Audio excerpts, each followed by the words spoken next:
Bonjour et bienvenue. Je suis Blaise Figler, photographe, et vous êtes ici dans mon studio. L'éclairage en studio de rue est beaucoup plus compliqué qu'en studio. En effet, en studio, vous avez généralement à faire uniquement l'éclairage que vous avez amené, l'éclairage artificiel.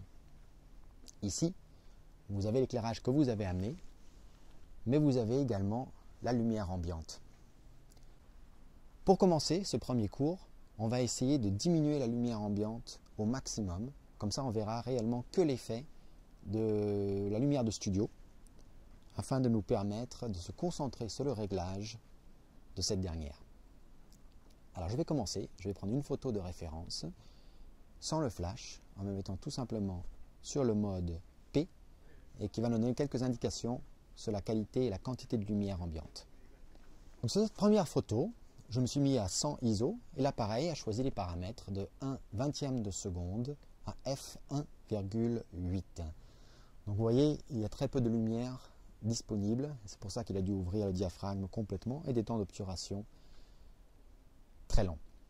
Donc quand on passe maintenant à un éclairage studio de rue, il y a 5 réglages à faire.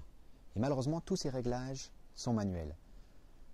Alors, si ça vous paraît un petit peu compliqué, et il ne faut pas que ça vous effraie, aujourd'hui, il me faut à peu près 30 secondes pour effectuer ces 5 réglages. Et je peux même le faire tout en discutant avec les clients.